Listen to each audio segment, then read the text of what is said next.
Takže čaute všetci, som tu opäť. Dneska by som vám chcel ukázať prípravu ovsených palaciniek. Mal som veľa správ od vás, ako to pripraviť, na čo to je dobré a takto. Takže poďte sa pozrieť, ukážem vám, čo vám bude asi treba. Čiže základ budú ovsené vločky, použijeme 100 gramov. Keďže to budú ovseno-proteínové palacinky, tak použijeme proteín. Ja mám túto 80, to je vlastne koncentrát crvátkový. No a postupne uvidíte, čo ďalej. Čiže najprv začneme tými ovsenými vločkami. Kto chce, môže si to vážiť, kto nechce, nemusí to vážiť. Ja si to odvážim. Približne takých 100 gramov, že je to malo.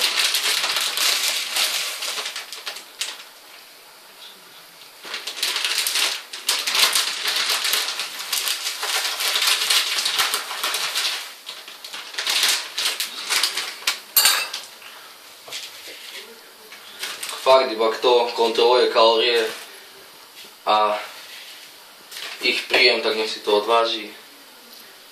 Dobre, cca 100 gramov. Druhú vec, ktorú budete potrebovať, je mixer. Ja použijem tento.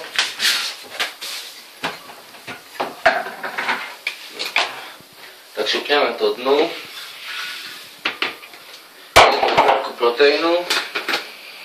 Ja používam chuť tentokrát čokoláda. Dlho som nemal čokoládu, skúšal som to veľakrát s jahodou a vanilkou. Takže skúsime čokoládu tentokrát. Tak, rozmixujeme to na takú múku a ideme ďalej.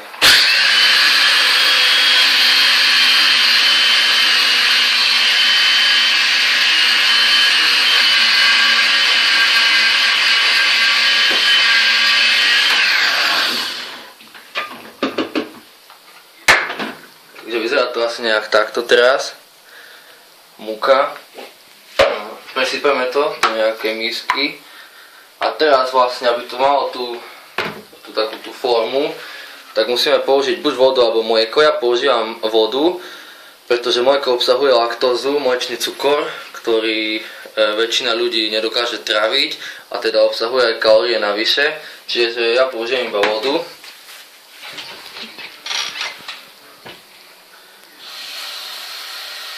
Každý podľa seba. Kto kontroluje kalórie, tak by mal podľa mňa použiť tú vodu a zbytočne tam to mlieko nedávať.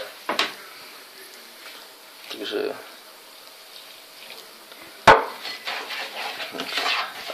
tak sa snažte, aby to nebolo veľmi riedke, aby to bolo také husté. Na internete sú rôzne recepty, kde sa pridáva aj vajce. Ale ja mám tento recept taký zaužívaný, ktorý používam väčšinou. Takže asi nejak takto. Tu sladkastú chuť tomu pridá ten proteín a zvyknem používať aj holandské kakao, ktorého si tam dám si také dve lyžičky čajové. Holandské kakao je zdroj, a myslím, že aj jedna bude dosť, ako pozerám. Holandské kakao je zdroj vlastne tukov, konkrétne tých lepších a zdravších. Tu si to zmiešame.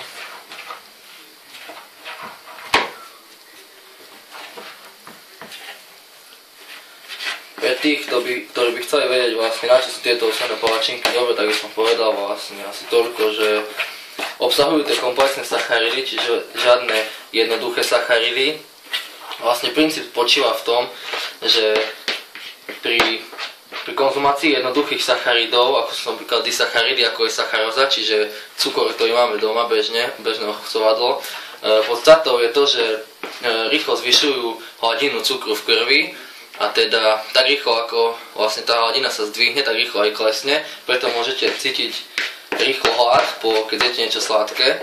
No a tieto komplexné sacharidy, ktoré obsahujú ovsené vločky, tak sa uvoľňujú do krvného riečišťa po dobu 3 až 4 hodín, čiže postupný prínos energie a žiadne kolísanie hladiny inzulínu nehrozí. Takže takto to vyzerá nejako. Kto chce, môže si tam dať kľudne aj nejaké orechy, nejaké sušené ovocie, podľa chuti. Ja som tam zvykol dávať aj jahody v lete alebo rôzne ovocie zo zahrady. Dneska to robím čisto takto. No a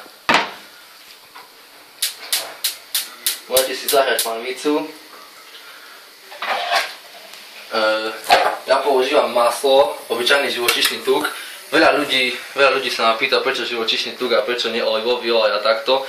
Tak dôvod je ten, že vlastne olivový olej obsahuje dvojité väzby a pri vysokých teplotách sa tieto dvojité väzby ničia, dá sa povedať tak laicky, a vznikajú rôzne karcinogénne látky. Čiže preto používam živočíšny tuk, ktorý toho veľa vydrží.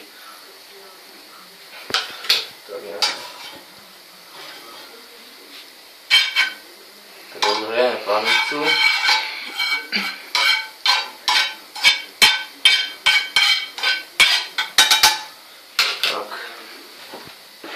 A môžeme tam hneď dať. Čiže kto chce viacej, môže si robiť viacej, ale ja robím stále jednu a s mojou milovanou sestričkou stále to podelíme. To prerežeme na poli, alebo už ako príde.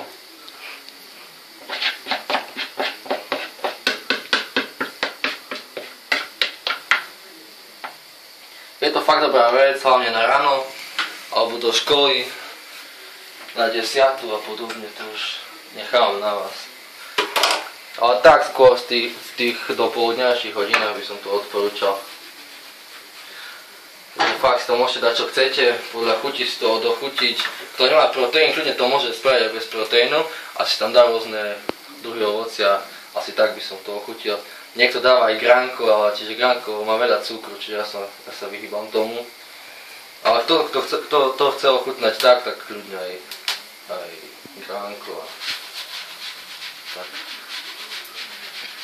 A kto v tom už bude mať prax, tak tomu sa podarí aj to, čo sa dúfam podarí chvíľu aj mne. Takže tak.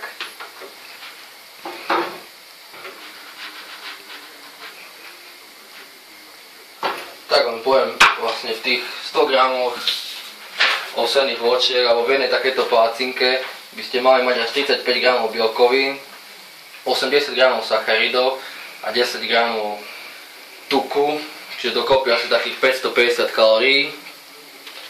Si myslím, že je to super voľba aj pre tých, čo sa snažia nabrať svalovú hmotu a zvýšiť príjem kalórií za deň. A nemusíte sa brať, všetko sú tu komplexné sacharidy, tak by som povedal, že dobre využiteľné bielkoviny a taktiež zdravé tuky. A dúfam, že sa mi to podarí teraz. A podarilo sa.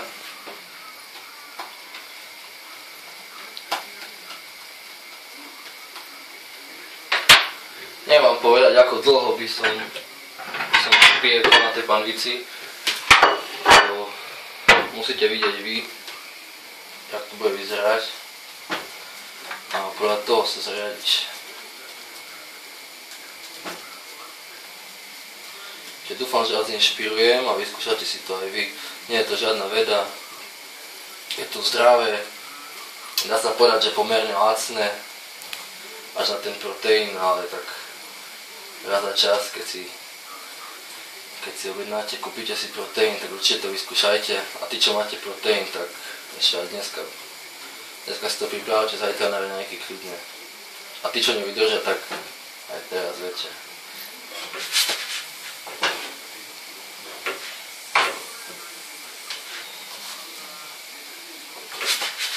Už to bude asi aj.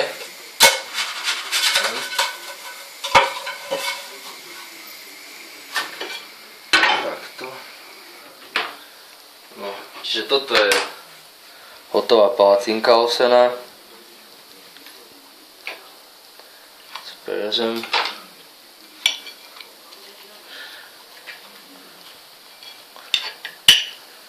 To vyzerá asi takto. Je veľmi chutná. Zvykol som si ju natierať aj z nutellou, keď som mal stavy rôzne, aj s lekvárom a skúšal som hocičo fakt. Zvyknem robiť aj na slano, napríklad keď jem tu nejaká, tak vlastne tu nejakovi si dávam poslednú palacinku s rôznym korením, väčšinou pizza korenie a fakt je to super voľba a hlavne zdravá a povedal by som, že pomerne lacná. Takže dúfam, že som vás inšpiroval a dobrú chuť. Majte sa.